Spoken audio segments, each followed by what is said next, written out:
Syahrini mendadak unggah foto hasil USG.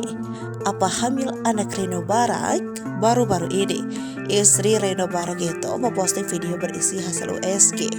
Banyak yang menduga jika hasil USG yang diunggah Syahrini tersebut adalah milik artis yang disapa Inces itu. Sebab menikah hingga kini Syahrini dari Reno Barak memang belum dikaruniai buah hati. Berbagai macam cara pun sudah dilakukan oleh Syahrini dan sang suami itu. Namun ternyata keduanya belum diberikan amanah menjadi orang tua. Syahrini mengunggah video janin di rahim wanita itu bersamaan dengan ceramah Ustadz Adi Hidayat pada Sabtu 28 Januari 2023 pagi. Ternyata bukan hasil USG miliknya yang diunggah oleh Syahrini, melainkan ceramah dari sang Ustadz mengenai fitnah kelahiran seorang manusia. Menanggapi isi ceramah tersebut, Syahrini sampai mengucapkan frasa Masya Allah sebagai bentuk kekagumannya.